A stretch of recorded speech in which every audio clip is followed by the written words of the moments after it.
How are you? And thanks for tuning into another video from the Open Author. This one is 7 writing tips that do work. So what I'm trying to do over 2 videos, one 7 writing tips that do work, another one 7 writing tips that do not work. I'm trying to separate or extract the bullshit advice and separate it from the really good advice out of all of the pieces of advice and hints and tips that you've probably learned or heard since you've been researching how to write a book. So this is 7 key pieces of advice that you've probably heard before, but they're ones I really want you to pay attention to, okay? So why don't we just get straight down to it?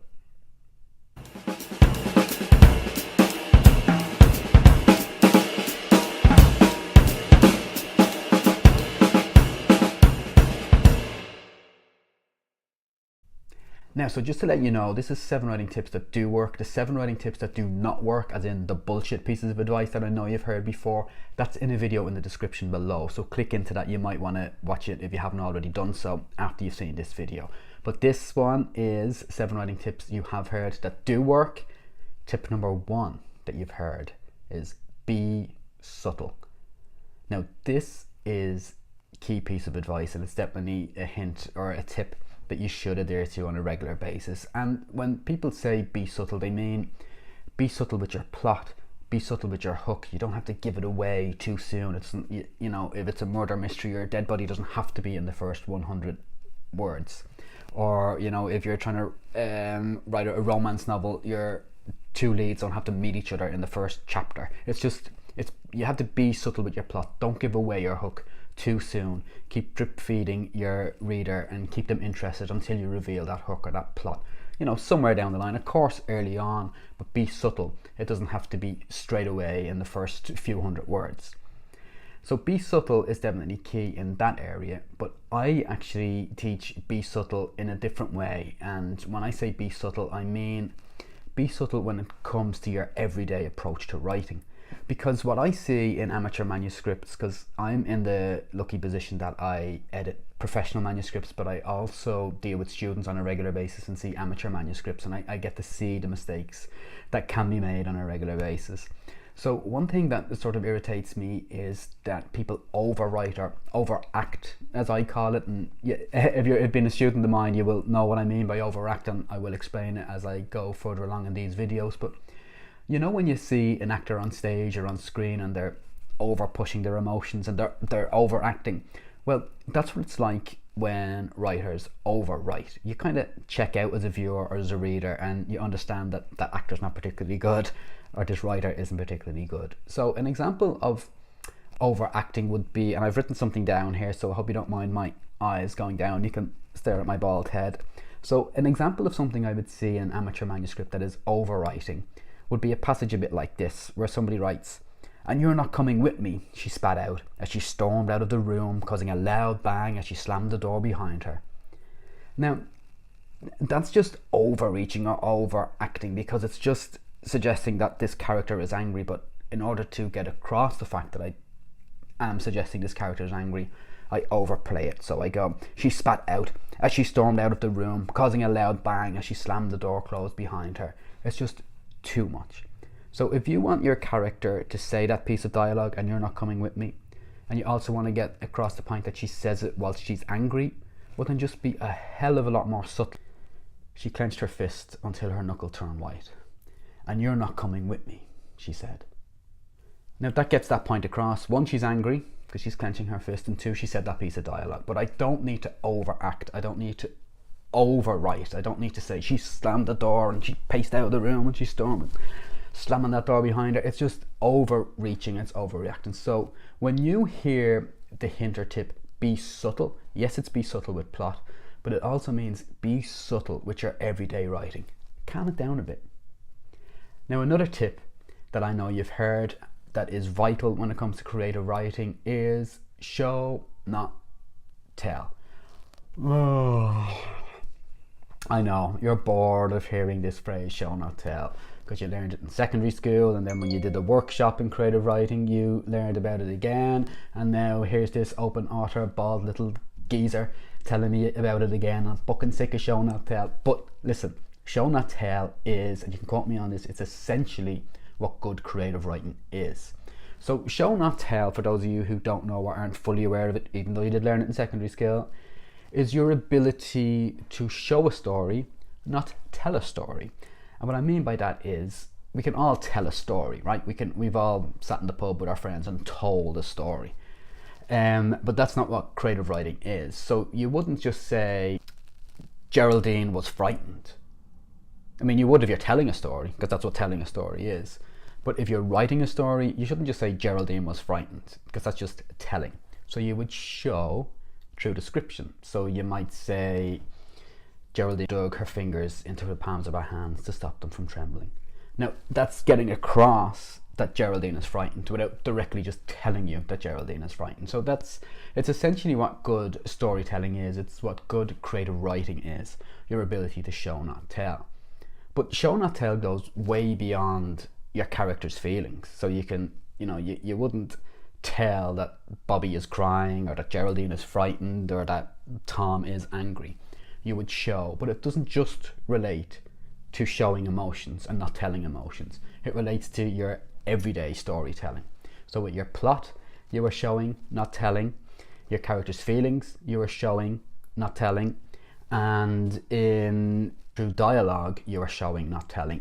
Now, I mean, you can't tell a story without telling some of the story. So it's not as if you're going to be showing all the time, because so much show will just look a bit flowery and whimsical and not particularly good on paper. So you have to find the right balance between how you show, how you describe, and how you carry your plot forward, because you have to tell at some point to carry your plot forward. But how you tell, through more descriptive voices, is definitely the best way to write a good novel.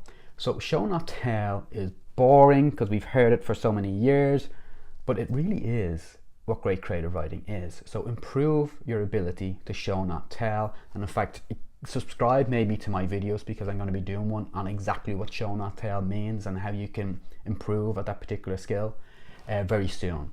So if you subscribe, that video will pop up for you. But you need to practice show not tell, because it is creative writing. Now, another tip that you've heard that you may not be sure whether you should adhere to it or not is kill your adverbs. Yeah, you've probably heard that one before, and some people dismiss it and some people think it's great advice. I happen to think it is one tiny maneuver that you have to make that will improve your creative writing in a matter of an hour. So if you have written a manuscript, or you've written a short story, or you've tried to even begin to write a first chapter, have a look over it and see where you have adverbs, and see if you can improve that sentence by taking out the adverb. So it's very simple. I'll just give you an example. So somebody might write, Anna walked quickly down the road. That can be improved by taking that adverb out. So an adverb is an action word that ends in ly most of the time. So quickly is the adverb there. So instead of writing Anna walked quickly down the road, just write Anna paced down the road, because it gets across the point that she's moving briskly or quickly without having to use the crutch adverb. So an adverb really in creative writing is sort of amateurish, because it's a crutch that the writer uses because they don't really trust that they're getting their point across particularly well. So Stephen King, for example, wrote this on his book On Writing. I am convinced fear is the root of all bad writing. And it's true, because people are afraid that they're not getting their point across, so they use things like adverbs in order to re-stamp what they're trying to say. But if you take tip number 1 that we spoke about today, about be subtle, you're not being subtle if you're using adverbs. Now, another tip that you've heard that is also pretty important is minimalize your dialogue. Now, unfortunately, amateur manuscripts are filled with redundant dialogue, and what I mean by redundant dialogue is dialogue that doesn't do one of the 2 essentials for what dialogue should do. So dialogue should only do one of 2 things. 1, carry your plot forward, or 2, it should give insight into your character. So, for example, an awful lot of time I see, I don't know why coffee shops, but coffee shops seem to come up a lot in the amateur manuscripts or student manuscripts that I have looked at in the past. So if a if two characters are meeting in a coffee shop, and I understand why, because it's a public place, it's cosmopolitan, it's what people do a lot these days, is meet in coffee shops. But when your characters are having that meeting in the coffee shop, there's no need for the small talk to be part of your story. So when Anna sits down with Jane, and you know, they're meeting over something particular that happens to the plot, but before you get to that, Anna is saying to Jane, do you want a coffee? Yeah, I'll have a cappuccino, please. Okay, would you like sugar in your cappuccino? No thanks, just a drop of milk. Like, this is all redundant dialogue. It's not needed because it's not carrying your plot forward, and it's not necessarily giving insight into your characters.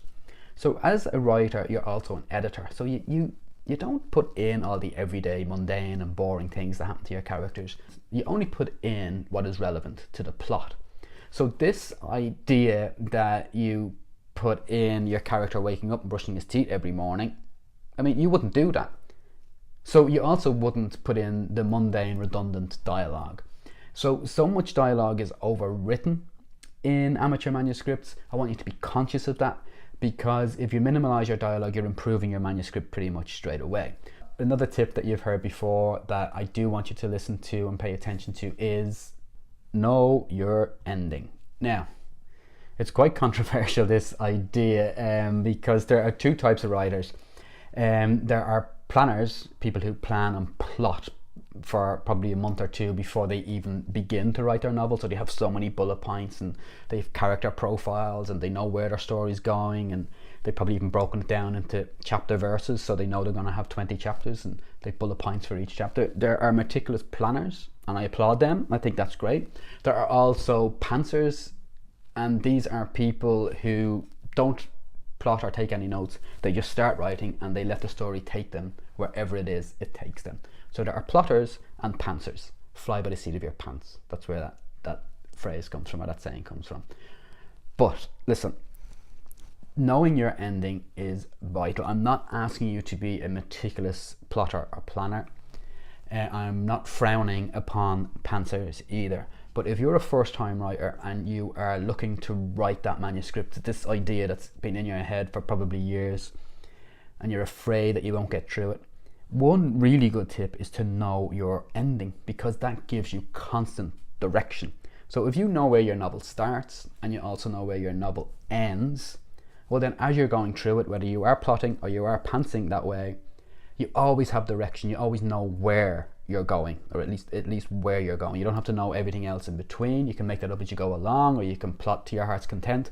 But if you know your ending, it really helps you get to that ending.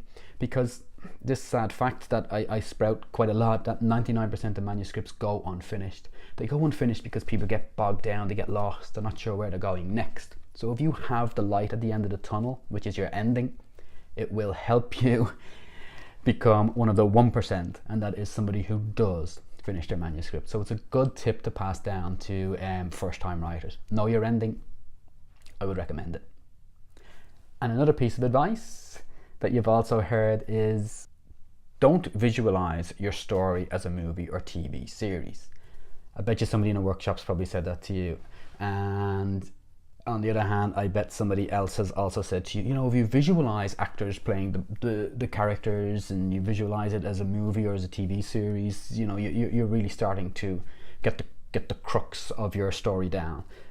Don't do that, because it's a vital error, for the simple reason that,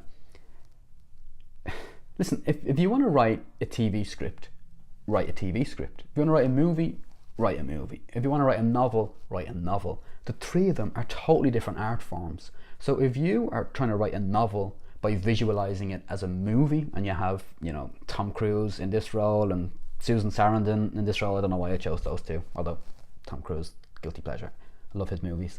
But you're going in the wrong direction, because you're visualizing the wrong thing. What you should be visualizing as a novelist is the impact your reader would have whilst reading your words. You shouldn't be visualizing what it's like for Tom Cruise to be in this role, or you shouldn't be visualizing that medium, that visual medium. It's a totally different medium to novel writing. So do not visualize your book as a TV series or a movie, and don't put actors acting. Don't visualize actors acting as your characters. Now, it is good to have a visualization for your character, and if that visualization